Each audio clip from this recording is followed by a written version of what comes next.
welcome to a new episode of the Between Two Bots podcast. My name is Mark van Rijmenam, and in this podcast we discuss the cultural, technological, and ethical implications of artificial intelligence and AI-based decisions. A discussion that is so important to have as it affects us all, especially now that our relationship with machines is changing as we move from human to human to machine, and machine to machine interactions. AI becomes more pervasive and has a bigger impact on how we live and the work that we do. I am joined by my co-host, Dan Turchin, CEO of PeopleRain, investor, board member, and passionate about AI ethics. Good to have you here again, Dan. Who do we have on the show today? Mark, it's good to be back. I have a sneaking suspicion this is the best episode we've ever recorded. What do you say? That sounds good to me. Let's jump in. It's my pleasure to welcome today's guest, Gary Bolles.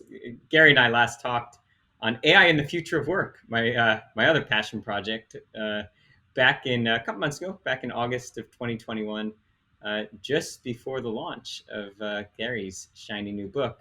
The Next Rules of Work was published. Gary is a deep thinker. He's an authority on the topic of how machines are changing our relationship with work. Gary's the chair for the future of work at Singularity University. He's also a serial entrepreneur, having founded the career resource site eparachute.com, among other endeavors. Plus, Gary's LinkedIn courses have helped train more than 800,000 students. In the future, humans and machines will coexist. That's a given. They may make us better. We may make them better. The next rules Gary talks about in his book help us navigate the challenges of competing with AI, but also realizing it's an essential tool for helping us improve our skills. It turns out the most successful employees are adopting this new mindset. What can be predicted is better left to machines, but you know what? What requires empathy or judgment is better left to humans. If you haven't yet, read the book. If you're interested in being your best self, listen to Gary. It's going to be a fun one. Gary, good to talk to you again. We're going to get started with the first section of our podcast. We're going to review a few recent articles. Mark, you want to tee up our first one? Sure. Well, let's dive straight in. It's an article that is very topical. It's an article that appeared on Fortune last week, and the title is "Mark Zuckerberg's Metaverse may be as privacy flawed as Facebook." And of course, the Metaverse is a hot topic since Mark Zuckerberg announced their name change to Meta at the end of October.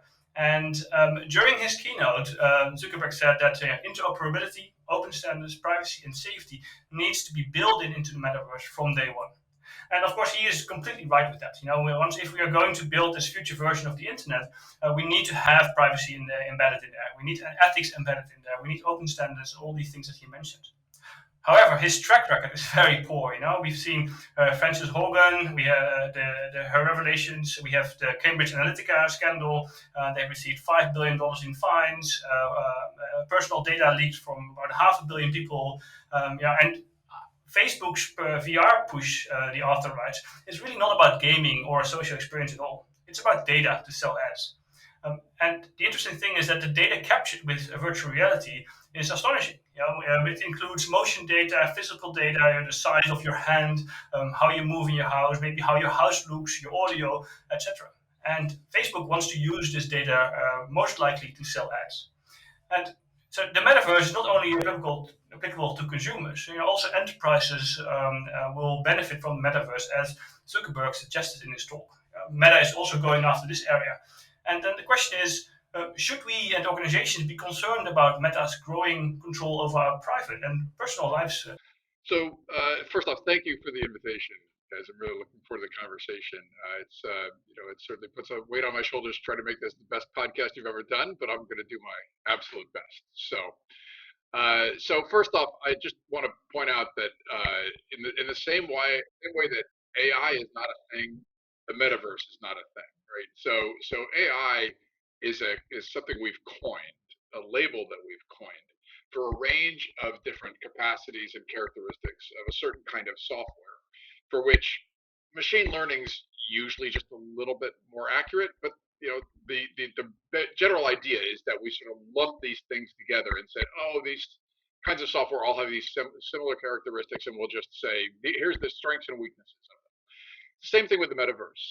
So my group actually produced a small retreat, two small retreats 3 years ago, focused on the metaverse. It was sponsored by the Open Metaverse Foundation, and we brought together some of the most fascinating and knowledgeable people about metaverses, plural, and asked them exactly this question: are you worried about shared standards between them, privacy, and that sort of thing?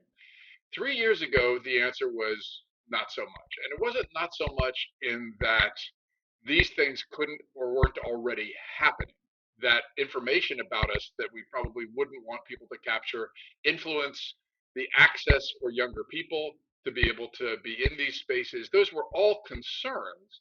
It's just that there wasn't anything to sort of bind them together. That's just, you can't traverse easily from Fortnite into Facebook's meta environment. And so this is really the framing that we got from a lot of people was, well, if you can't actually move around between them easily, then I'm not so worried about it because each one's kind of its own rules. Well, now that Facebook is putting so much energy into this, it's much more likely that we're going to see this tipping point where we're going to start to see a lot of these concerns really spike. I do want to point out Facebook already has a huge amount of data about you, far more than you'd ever want. Just read Roger McNamee's book Zucked to really get freaked out. And so the answer is, if in addition we're sucked into this virtual environment, are we also worried they're going to capture even more data? Well, it's that seems to be a matter of degree. It's probably more that using that data, Facebook will have the capacity to create more and more immersive environments that give us less and less reason to be in the real world. More than anything, I think that is what I would point to as one of the greatest potential challenges. I agree, Gary. A lot of this stuff's hard to figure out now. One of the things that's topical that is happening in real time, not kind of a decade away in a metaverse kind of thing, but that's what this gentleman at Texas A&M termed the Great Resignation. And a question the second article asks is, are we getting this whole Great Resignation thing wrong? With the byline, more people are quitting their jobs, and it could shake the world of work forever, but are we making incorrect generalizations about it? I have a feeling you might have an opinion or two about what we're calling the Great Resignation. What do you think? Are we over dramatizing here? So first off, the question is always who's upset. So people who hire that I talk to are upset because they're having a really hard time finding workers in what you would think of as the in demand quote unquote jobs. So what that normally means is that it's the kinds of skills that you have a hard time hiring for in any kind of market, and now in addition it's a much more competitive market. And so those are the first people that normally get upset when they see more what I call agency by people who are working, already have jobs, and then by job hunters. And so the two things they're normally complaining about is, wait a minute, I had that worker, and the worker just left, and they're going on to a better paid job, or they've been unemployed and now they have all this power, and I can't hire them. Like I can't keep on bumping up the pay, and they don't want to come. Right. So those are normally the things that they complain about. Well, let's flip it and let's look at it from the individual standpoint. What would you want? You could wave a magic wand and you could have the kind of work world that you would most want. You'd want to do meaningful, well paid work. You'd want to be able to find the kind of work environment that you would enjoy the most. You'd want to find the kind of people that you most want to work with. You'd want to feel like you're paid well. These are all ideas that my father actually explored in a book called What Color is Your Parachute, going back 50 years, which he updated over and over again for decades to make sure it was current with the times. But he hit this fundamental understanding of humans, which is that if we could be Venn diagrams, here's all the things we have, the skills, the knowledges, all the ideal ways that we would work, and here's the demand, here's the job, we would have a perfect fit. Well, what's happened in a lot of work markets is a lot of workers don't feel that they have that agency. They don't feel that they can make those decisions. They don't feel that they can find or create the most meaningful, well-paid work for them. And so they kind of settle. Now we hit a work market where we have broken the seal on geography. We've said, yeah, I used to require you to have to come to my city to work, and now maybe not so much. We've changed the balance of the table. The table used to be heavily balanced for many, many hirers. And now we said, well, maybe let's sort of balance it a little bit more and put the worker in power. Well, there's good things that come for everybody. Higher wages. We want higher wages. Not a lot of people who hire really say they want higher wages, but the truth is you get actually happier workers if you do higher wages. You just got to have a better business model. And you certainly get higher job satisfaction. Before the pandemic, Gallup does this poll, which asks about worker engagement, and they found that about 20% of all the people in America said that they were engaged in their work, and 15% were actively working against their employers. So if you get more engaged workers and everybody's happier in their work, and you can come up with a business model that allows you to pay them better, everybody does great. It's only when you get that power dynamic changed that a lot of hirers feel like, wait a minute, I'm no longer in the catbird seat. Well, they've been in the catbird seat for a long time. And so I think this is part of it's not going to last forever. That power dynamic will change once you start filling in more and more work roles. But it should be welcome for many because it actually helps to build much more inclusive economies. Well, I think that makes total sense to me, and I think we have. I guess the more AI comes into play at work, the bigger the challenge will become. I guess for both sides of the table. So then the third article that we want to discuss is an article on Diginomica, and the title is AI and Human Rights: A Different Take on an Old Debate. And so the author discusses how the United Nations recently released a statement that AI should not interfere with human rights. And so a few weeks before as well, and they released a report on the same topic. At the same time, we've seen that the European Union has released AI guidelines forbidding social scoring mechanisms and facial recognition.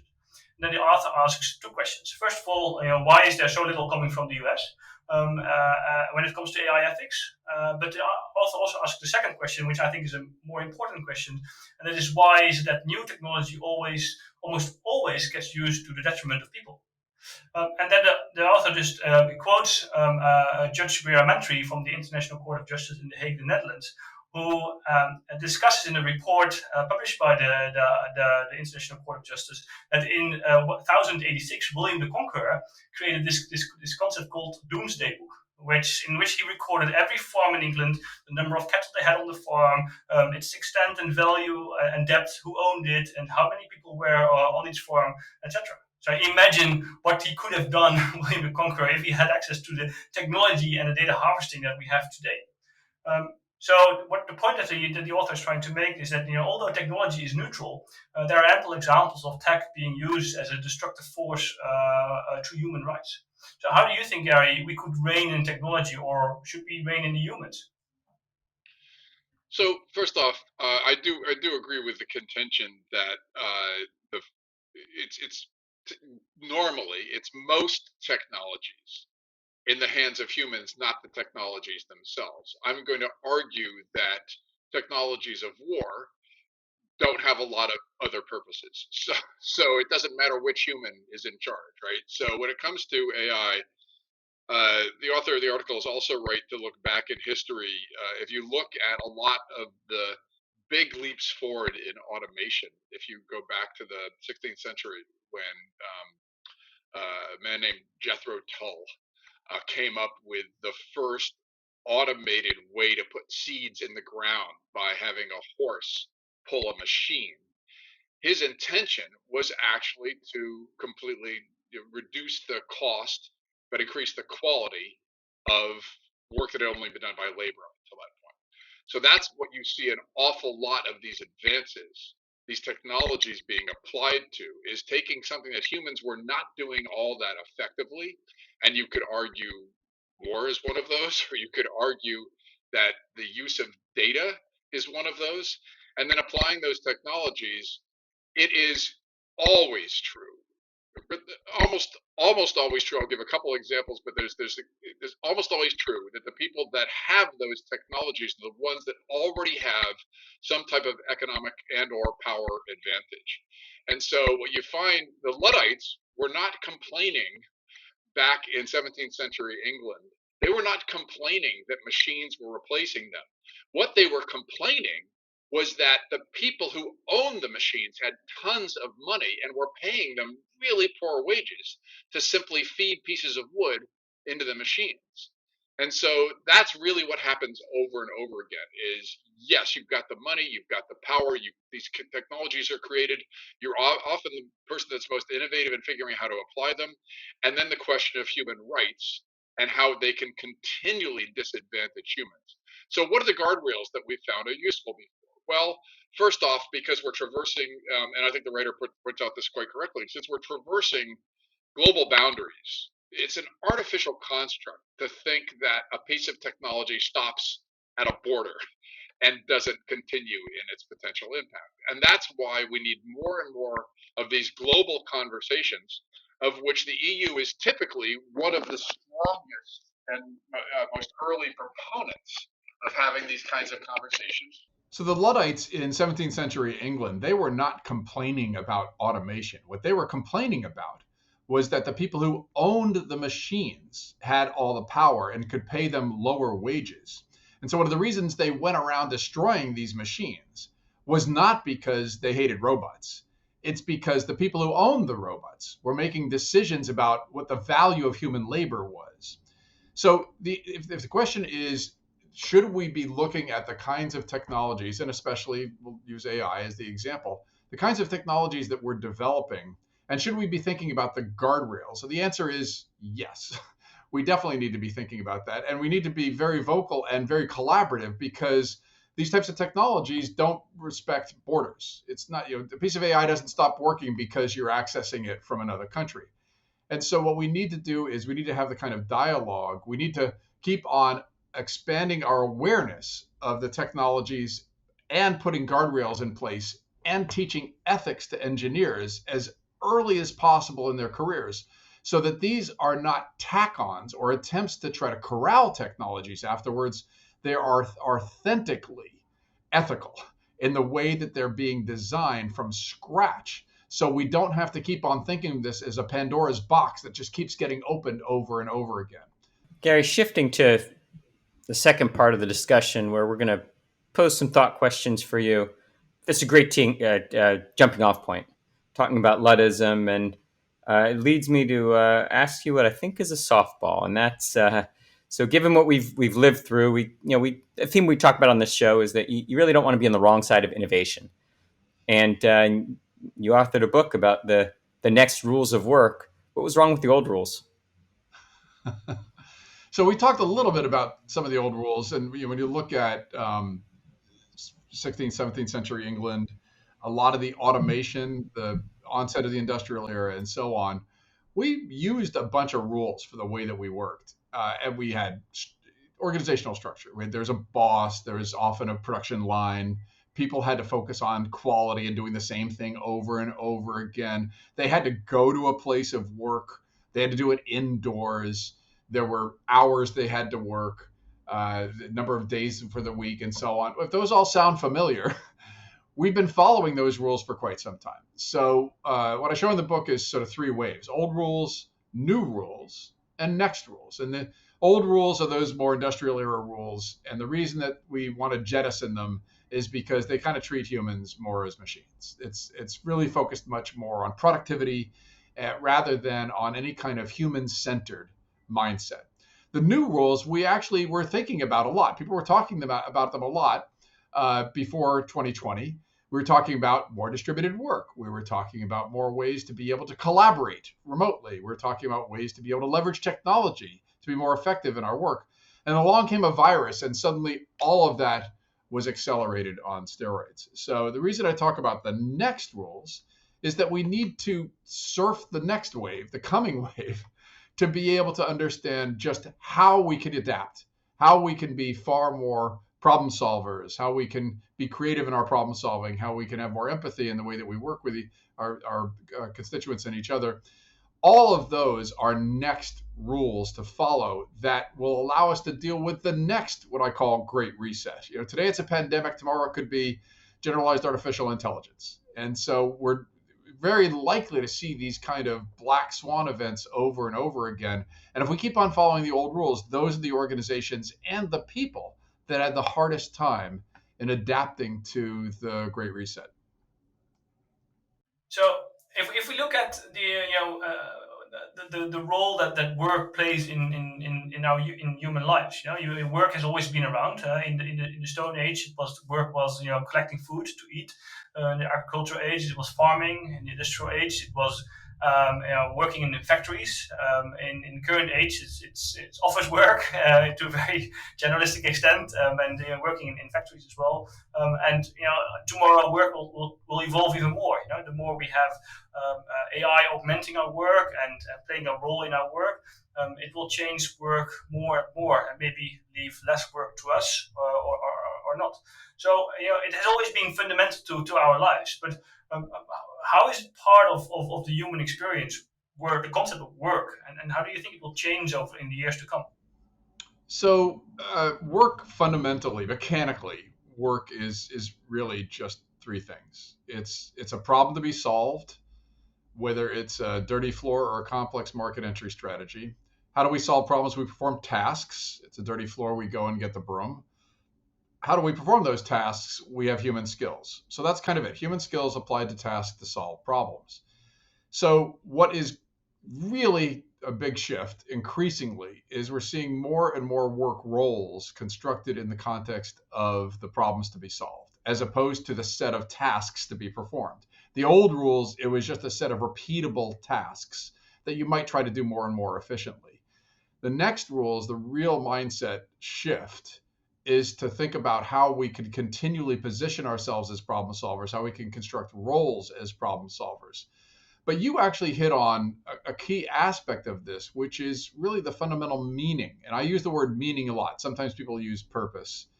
And here's one way to think about that. Think of work as basically being a stack, a set of steps that we go through, or rungs on a ladder. The first step is getting paid for something. The second step is finding out, if I do something well and get paid for it, I'll get paid better. Okay, so that's two steps. Get paid for it and do it well. And then the third step, which my father found out with his book, What Color Is Your Parachute, is if you also love what you do, you love the work that you're doing, you love the problems that you're solving, you'll actually be better at it. You probably get paid better. Okay, now that's three steps. Now we've gone up the ladder three. And then a lot of people stopped, but a lot of people stopped earlier. You talked about just sort of the old rules of work, and especially in 17th century England, and the idea that work was drudgery and so on. There's plenty of people have that old rules mindset.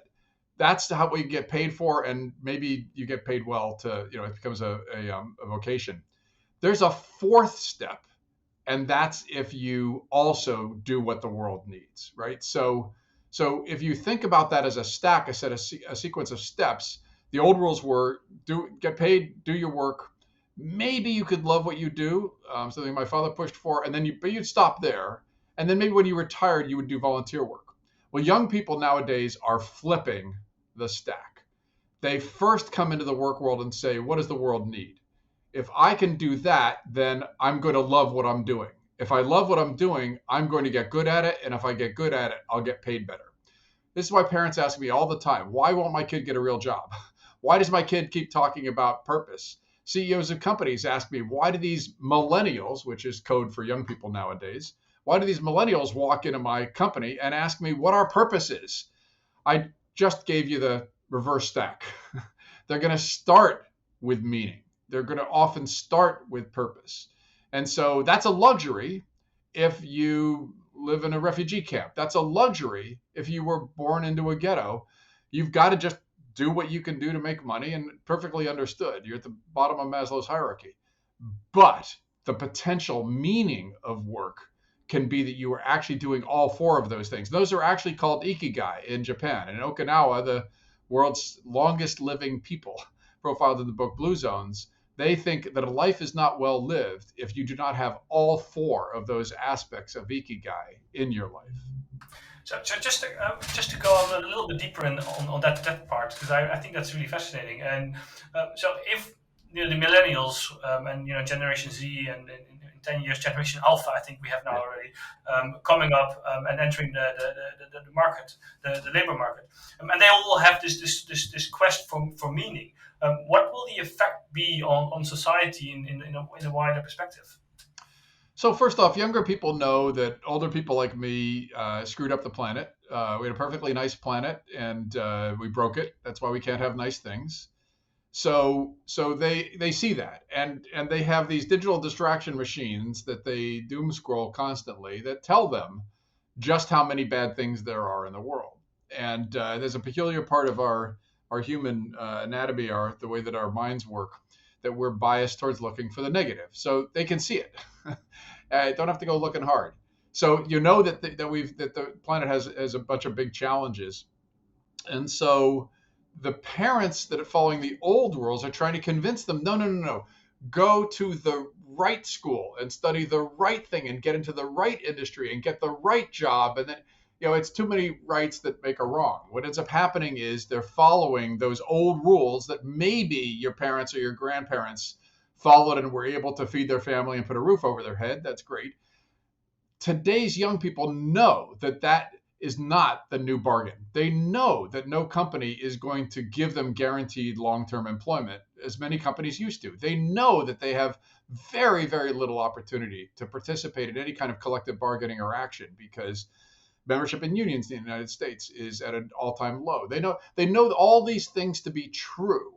And what they're trying to do is to come up with a calculus for how they can appear in the world. So the good news is we're going to get a lot more of the world's problems addressed. The challenge for employers, for hirers, is to figure out ways to be able to address those issues and to still have businesses that can thrive in that environment, to do well and to do good. So Gary, these digital natives, maybe that's our Gen Z, and their distraction devices. We're about to unleash just a torrent of them into the labor economy. Going back to your earlier comments about Luddism, I mean, they have a very confused relationship right now with machines, and we're about to ask them to accept machines as their colleagues. Are we prepared for another Luddism moment, or what should we expect from them as this clash of titans happens in the workplace? So this is probably more a clash of rhetoric. It's a clash of narrative right now than it is a clash of people and technologies, because as we started out talking about, there's always been a clash between people and technologies, and there's always been a power dynamic that's sort of out of balance for a lot of workers. You've got some substantial differences in the way that young people can appear in the world. There's no period in human history that we know of that you could create a brand so rapidly or have a brand destroyed so rapidly. And young people know this, but they're so much better with that tool set than certainly I am. And so that actually is a set of opportunities. There's lower friction to entry in so many different work opportunities. And there's so much ability to be able to address problems. The difference with the relationship to technology is that I've lived in Silicon Valley for decades, far longer than I'd like to admit. And the truth is we have always been these advocates saying technology is always going to be a net positive. And we want to keep on elevating the role of technology. Well, anytime somebody says that our technology is going to be our partner or our coworker or I will challenge it, because I think every time we raise our technology, we lower humans. I don't think of this pen as my partner. I'm not partnering with this pen. I'm not asking this pen to do something. It has a function and I'm going to use it. And I feel the same way about software. Now, more and more software is going to look like, it's going to function like, it's going to appear to be more like the kinds of things I would expect a human to do. It's going to be performing more and more of those activities. But I challenge anybody that is continually trying to elevate our technologies so that it seems as if it's our equal, because the technology is always going to be cheaper, better, faster, stronger. And the people, remember, who owned the machines the Luddites hated, will always have the power to be able to disintermediate that human, to be able to automate the tasks the human was performing. And all you're going to get is this treadmill that's going to force humans to keep moving up to the sort of upper right of the magic quadrant into work that's more creative and, and less repetitive, as automation is chewing, the Pac-Man of automation is chewing behind them. And so I think instead we have an opportunity to be able to shift that calculus and to put technology far more into the service of helping humans to be able to solve problems. I'm glad you ended that way. You were getting very cynical on me, and I feel listen, like I'm a very positive guy. So, but I feel like we keep talking about guardrails. We need some guardrails here. And for a lot of history, it's been labor versus management, and technology forced on kind of unsuspecting labor. I think now is the relationship between machines and humans is really about, we'll call it, I don't know the term, but white collar workers. I think that's a set of boundaries we haven't tested before. Absolutely. I mean, the truth is, when you think about it, the sort of two ends of the spectrum of the kinds of things that we're throwing automation at is one end is very repetitive, boring tasks, and I don't think anybody would argue that we shouldn't be having machines do as many of those as possible. Now, the truth is the human is the most general purpose machine, so we can continually put humans in boring, repetitive work where they can solve problems that we just haven't figured out how the machines can do it yet. But so long as when we automate tasks, people are often, the whole rhetoric about the future of work, as you guys know, before the pandemic was that robots and software were going to take jobs. And then along came a virus and, oh no, actually biblical unemployment can come simply because of our response to this pandemic. Robots and software don't take jobs. They just automate tasks. Remember, human skills applied to tasks to solve problems. Robots and software just automate tasks. It's a human's decision if a job goes away. And we can make different decisions. So long as we are shifting the calculus, we are telling venture capital investors and entrepreneurs to focus on how we don't just automate out those tasks without continually providing the tools so that humans can do the more creative and challenging work. We have to have that agreement in the bargain, is that we can't just keep automating out all those old tasks without continually looking at how we build the technologies to empower humans to solve new problems. But at the same time, I would argue that we still live in a capitalist world. So if we can use technology to make our work more efficient, more effective, and hence cheaper and earn more money, then I think it's a human tendency to do that. And on your remark that AI will it's just we automate tasks. A couple of years ago, I wrote about the imagination age. I'm not sure if you've heard of it, but the imagination age is like a fictional age that comes after the information age, where we employ robots or AI to do all the work for humans, and the only thing that's left to do for humans is being creative. Being creating art or creating those kind of things. But then, in the past 1 or 2 years, I've seen the development of AI going so fast that AI is now creating art and is selling art at Christie's, and is the creativity there's still left to do for us humans? So how can we see that, does technology augment or constrain this human ingenuity? So first off, you're right. It is a human tendency to want to continually automate tasks, and why shouldn't an entrepreneur look at something that messy, expensive humans are doing and automate those tasks away? And you're also right that increasingly that's focused on more white collar work. So that's called often robotic process automation, and it's human to be looking at ways to automate out humans. Because it's more effective, it's the march of progress, it's innovation, it's all those sorts of things. So totally understood. However, what we're doing is we're continually getting better and better at that without helping to make more effective humans. Our education systems in most countries are still teaching the old rules of work. They're still designed to prepare humans to be able to do those boring, repetitive jobs, as opposed to helping them all to develop agency, to become creative problem solvers, and so on. So the answer is we both need to change systems, not just technology, but the systems. And that includes our education systems, that includes the way that we hire, that includes the way that we develop workers within organizations, that includes the rules that we all accept about how we try to keep people connected to work.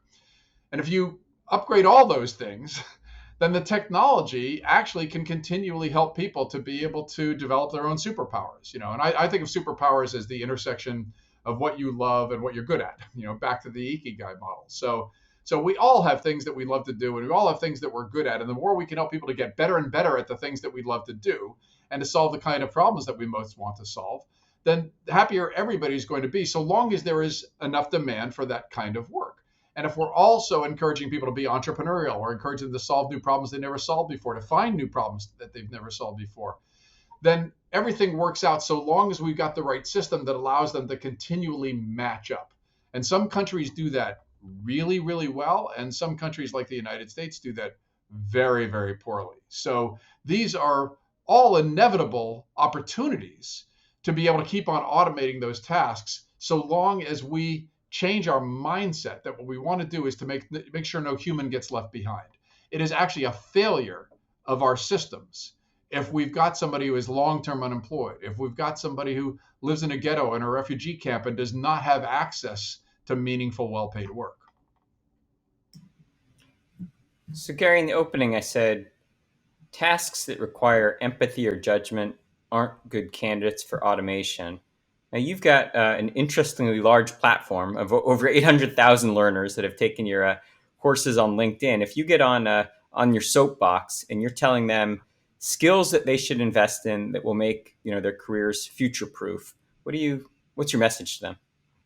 So first off, I don't need to correct you, but it's now over 1 million because I don't know, people like online learning in this COVID era. That's what happens when we don't talk for a few weeks.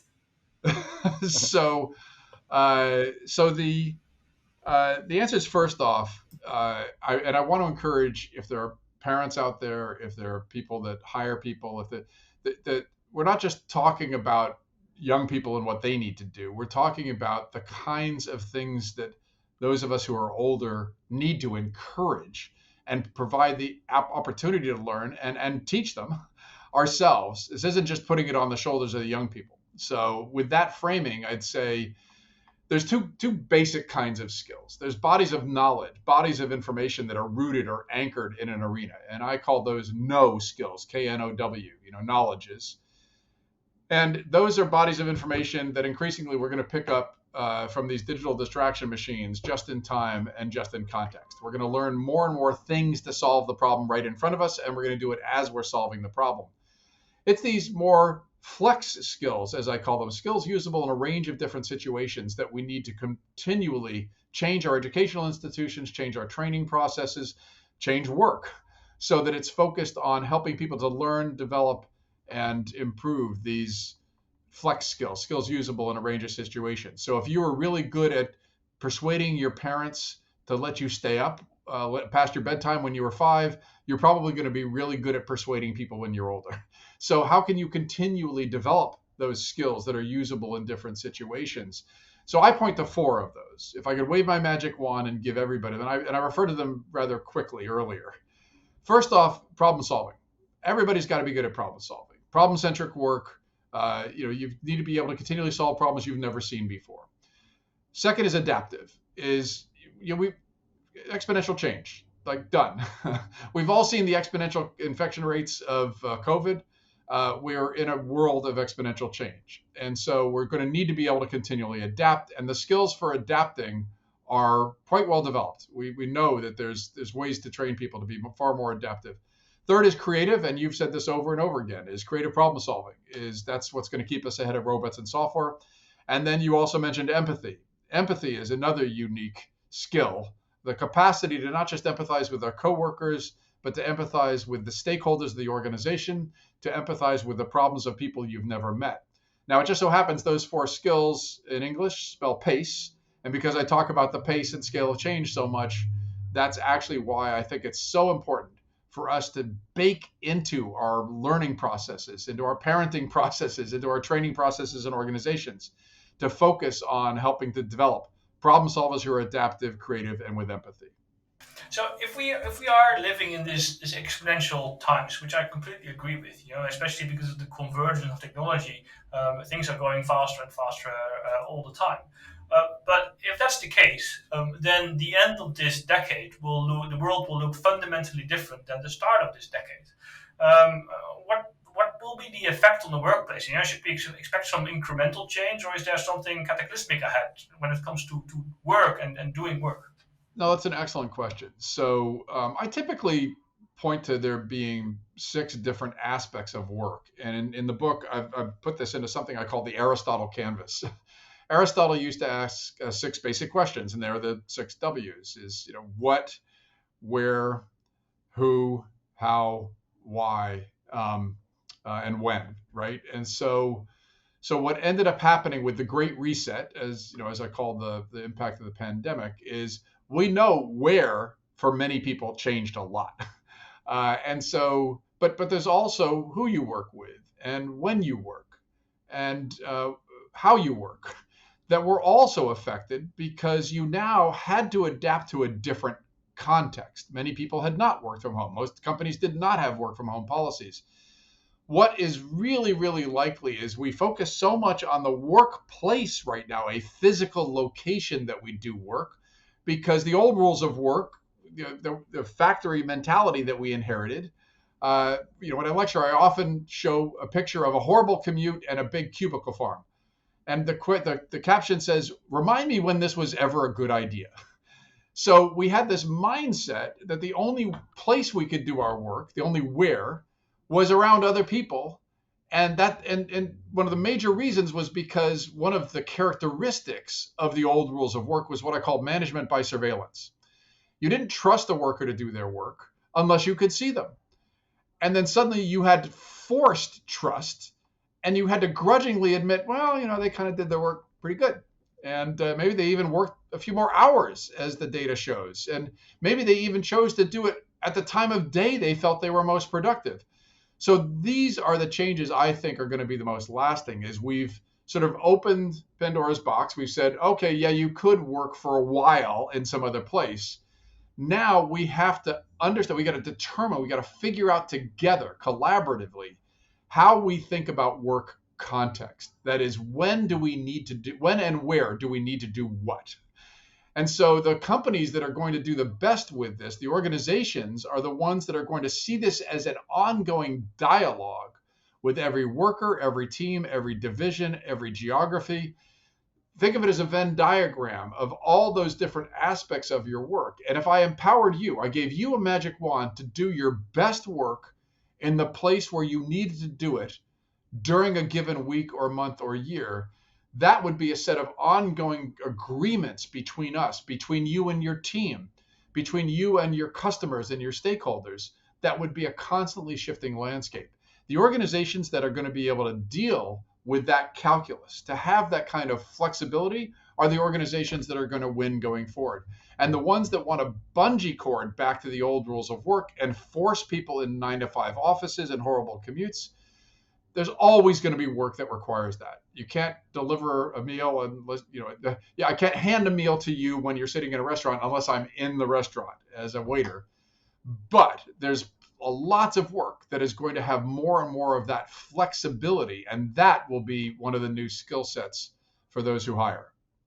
Gary, I sure hope that every member of Gen Z is listening to this, the next billion employees that are going to be entering the workforce, because it's such an important dialogue. These topics are going to define a whole generation of work and workers. And I learn something every time we hang out, and I always feel like we're just scratching the surface. But we're going to have to wrap this one up. Again, I'm going to end the way I started. Go read the book if you haven't already. And Gary, what do you say the next time we talk, we're going to be talking about the next rules of work? Yeah, absolutely. Well, that's the wonderful thing about the construct, is you're always surfing the next wave. So the next rules become the new rules, and then they become the old rules. So we're always going to be surfing the next wave. But I look forward to having the conversation about what it's going to look like hopefully after we can call this the post-pandemic world of work. Right, and we're all going to stay on the right side of innovation. That's the model here. Well, good stuff. Great having you on the show. Look forward to our next conversation, and we'll be back next week with another fascinating guest. Perfect. Thank you very much. And if you enjoyed this episode, don't forget to hit the subscribe button or leave a comment. And see you next time on the new episode of Between Two Bots.